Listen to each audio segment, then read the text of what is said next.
Luna, kamu di mana? Mengapa kamu mengingkari janjimu? Dari Jonathan dengan nada pelan. Pria itu tengah duduk di sudut sel tahanan, tangannya terkepal erat, seolah menyalurkan amarah luar biasa yang menggelayuti perasaannya. Perasaan kecewa yang luar biasa, semua janji yang diucapkan oleh Luna kepadanya telah diingkari wanita itu. Bahkan mungkin saja Luna telah mengingkari janjinya untuk menjaga Fanya. Sungguh, saat ini hati Jonathan sangat merasa tidak tenang.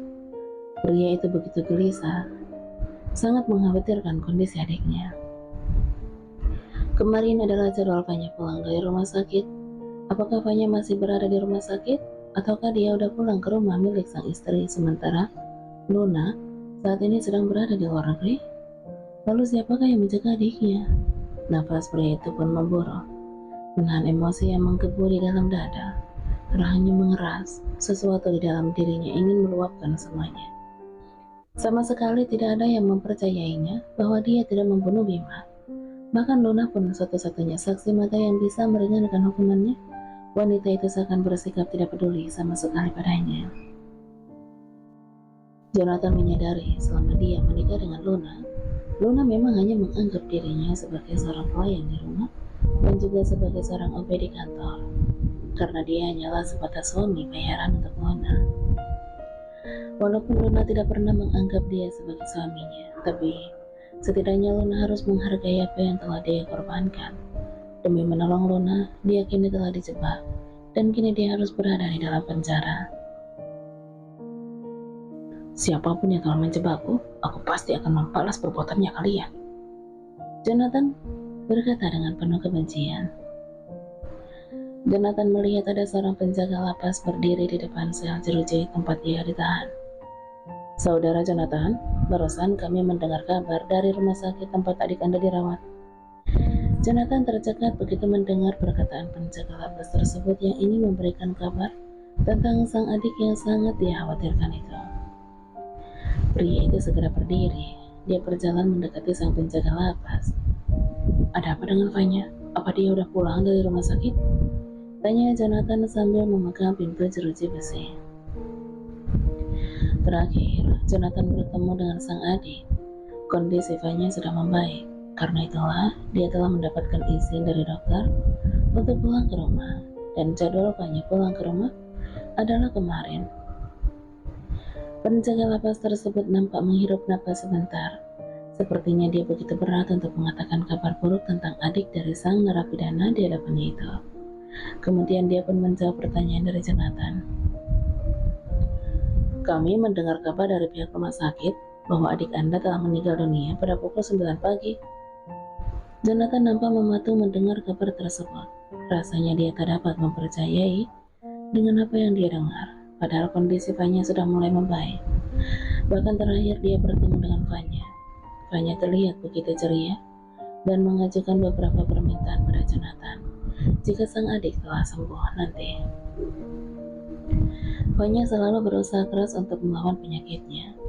Dia memiliki keinginan besar untuk melanjutkan hidupnya. Bahkan dia memiliki cita-cita untuk menjadi seorang dokter. Jonathan menggoyang-goyangkan pintu jeruji besi yang dia pegang. Dia menatap tajam kepada sang penjaga lapas yang ada di hadapannya itu. Tidak mungkin. Bagaimana mungkin adikku meninggal? Terakhir aku bertemu dengan dia, kondisinya baik-baik aja. Dia sudah mendapatkan izin untuk pulang. Bagaimana mungkin adikku meninggal? Tenangkan dirimu dulu, saudara Jonathan. Adikmu meninggal setelah mengalami serangan jantung ketika mendengar kabar buruk tentang Anda. Jika seandainya Anda tidak berbuat kejahatan, jika seandainya Anda tidak membunuh orang, mungkin saja adik Anda akan baik-baik aja sampai saat ini. Jika Anda ingin menyalahkan seseorang, salahkan diri Anda sendiri.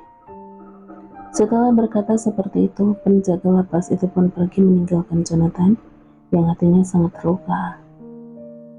Jonathan terduduk pasrah. Dia memegang erat pintu jeruji besi. Tangisan pria itu pun pecah. Sungguh hatinya sangat merasakan sakit yang teramat dalam. Adiknya yang harus meninggal gara-gara dirinya. Rasanya dia sangat membenci dirinya sendiri. Bahkan dia tidak bisa menemani Fanya di saat-saat terakhirnya itu. Saat itu Jonathan memang telah meminta izin kepada Luna untuk tidak masuk bekerja selama adiknya dirawat di rumah sakit. Tapi sang adik menyuruhnya untuk masuk bekerja di hari peristiwa pembunuhan itu terjadi. Lebih baik Kak Jo kerja hari ini. Aku baik-baik aja kok. Buktinya aku udah bisa tersenyum dan juga sudah bisa menonton film kesukaan aku, ucapannya kala itu. Jonathan menggelengkan kepalanya. Enggak dek, kakak udah meminta izin sama Kak Lona untuk menjaga kamu sampai kamu pulang. Jangan mentang-mentang Kak Lona CEO di tempat kakak bekerja, terus kakak bisa seenaknya minta izin.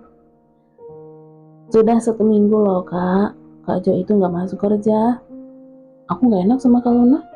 Lagian nanti lusa, aku kan sudah diizinkan untuk pulang. Ingat ya, permintaan aku, Kak Jo jangan melupakannya. Fanya berkata dengan begitu cerianya. Jonathan pun tersenyum. Dia merasa apa yang dikatakan Fanya itu ada benarnya. Kamu yakin kan gak apa-apa kalau kakak bekerja hari ini? Gak apa-apa lah kak. Dokter dan suster di sini begitu baik padaku. Jonathan pun menganggukkan kepalanya. Dia mengusap dengan lembut rambut sang adik. Ya udah, kakak kerja dulu ya.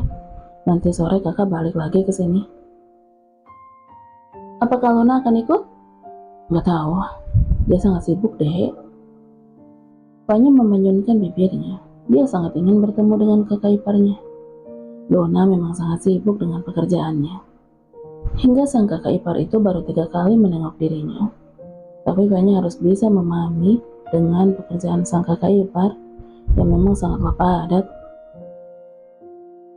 Sayangnya, Jonathan tidak bisa menepati perkataannya yang akan kembali ke rumah sakit pada sore hari. Karena tiba-tiba saja sang mertua meminta dirinya dan Luna untuk makan malam di mansion keluarga. Sehingga malam itu, setelah pulang dari mansion, terjadi sebuah pengeroyokan yang dilakukan oleh 3 orang preman terhadap dia dan juga Luna. Terus yang berakhir dengan peristiwa penjebakan atas kematian seorang preman yang bernama Bima seolah-olah telah dibunuh oleh Jonathan. Fanya. Jonathan menangis memanggil nama sang adik yang kini telah tiada. Dia masih memegang erat pintu jeruji besi sambil terduduk di lantai yang dingin. Maafkan kakak, Fanya. Maafkan kakak. Jonathan sangat merasakan hidupnya hancur. Satu-satunya orang yang paling penting di dalam hidupnya kini telah tiada. Sang adik yang selalu dia jaga dengan sepenuh hati dari kecil, kini telah benar-benar meninggalkannya. Kemudian pria itu pun mengepalkan tangannya. Kini tatapan matanya begitu mengerikan. Di dalam hatinya dia bersumpah akan menghancurkan siapapun yang terlibat di dalam rencana penjebakan atas dirinya, termasuk Luna yang telah mengabaikan dirinya. Wanita itu sama sekali tidak memiliki hati nurani, membiarkan dia di penjara, padahal dia mengetahui dengan jelas bahwa Jonathan tidak bersalah. Seandainya dia tidak menolong Luna malam itu, nasib buruk ini tidak akan pernah terjadi di dalam hidupnya, dan dia tidak akan pernah kehilangan Fanya, seorang wanita yang telah dia lindungi dengan sepenuh hati, begitu tega mengabaikannya dan memilih pergi ke luar negeri untuk menjalankan bisnisnya. Lalu, kemanakah Luna pergi? Mengapa selama 3 hari ini Luna sama sekali tidak datang menemui suaminya? Mengapa Luna tidak menepati janjinya untuk mengirimkan pengacara yang bisa membuktikan bahwa Jonathan sama sekali tidak bersalah? Mengapa sampai kini si Luna begitu bungkam, padahal dia satu-satunya orang yang bisa menjadi saksi bahwa apa yang telah dituduhkan oleh polisi kepada Jonathan sama sekali tidak benar. Karena dia dan Jonathan berada di TKP saat itu. Hari ini di Amerika, terlihat seorang wanita yang sedang terbaring koma. Kepalanya diperban dan leher dipasang gips. Berbagai alat medis yang menunjang hidupnya melekat dengan tidak manusiawi. Ventilator yang masuk ke dalam mulutnya, berbagai selang infus, kabel warna-warni di dada, dan bunyi elektrokardiograf menciptakan suasana mencekam. Setiap kali seseorang diizinkan masuk ke ruangan itu, apa yang disampaikan oleh polisi pada Jonathan memang benar, bahwa Luna saat ini sedang berada di luar negeri, tapi bukan dalam urusan bisnis, melainkan saat ini dia tengah berbaring koma setelah mengalami kecelakaan 2 hari yang lalu. Kecelakaan yang menimpa Luna memang sengaja disembunyikan oleh pihak keluarga. Tidak ada yang tahu akan kecelakaan yang dialami oleh sang nona muda, pemimpin perusahaan YBS Group tersebut. Sehingga kini perusahaan itu terpaksa dipimpin sementara oleh Selena. Karena Tuan Abian ingin menjaga putri kandungnya itu yang kini telah dalam keadaan koma di Amerika. Luna, bangunlah nak. Mengapa kamu harus nekat pergi menemui menantu tidak berguna itu? Seandainya kamu menuruti perintah papa, kamu pasti akan baik-baik saja. Kamu tidak akan mengalami kecelakaan seperti ini, ucap Tuan Abian. Pria itu kini sedang menangisi keadaan putri kandungnya yang tengah berbaring koma. Keadaan putrinya begitu memprihatinkan. Tuan Abian sungguh tidak mengerti mengapa putrinya harus segigi itu untuk membela suaminya. Flashback on. Saat itu, sewaktu Jonathan ditangkap polisi, Tuan Abian telah mengurus 4 orang bodyguard untuk membawa Luna secara paksa ke mansionnya. Luna sama sekali tidak memiliki kekuatan untuk bisa melawan keempat bodyguard tersebut. Walaupun dia sudah berusaha untuk memberontak, sehingga kini dia dikurung di dalam kamar yang berada di mansion keluarga. Dor. Luna tidak hentinya menggedor-gedor pintu tempat dia dikurung di mansion keluarganya.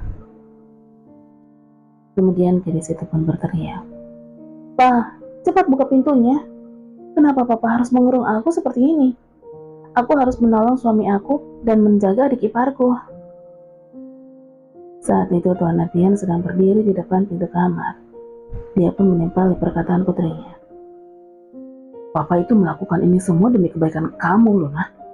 Untuk apa kamu masih mengharapkan seorang pembunuh seperti Jonathan? Beruntung pernikahan kalian dirahasiakan. Kalau tidak, pasti nama perusahaan telah ikut tercoreng gara-gara kelakuan keji pria jelek itu." Luna masih saja menggedor-gedor pintu, berharap sang ayah mau melepaskannya. Dia harus menepati janjinya kepada Jonathan bahwa dia akan menjadi saksi kalau Jonathan sama sekali tidak membunuh preman bernama Bima itu. Dan dia akan mengirimkan pengacara untuk membela Jonathan. Serta dia harus menepati janjinya kepada Jonathan untuk menjaga sang adik ipar yang kini masih dirawat di rumah sakit. "Jonathan itu nggak membunuh, Pak. Percayalah sama aku. Jonathan telah dijebak. Aku nggak tahu siapa yang telah tega menjebaknya. Tapi Jonathan sama sekali tidak bersalah.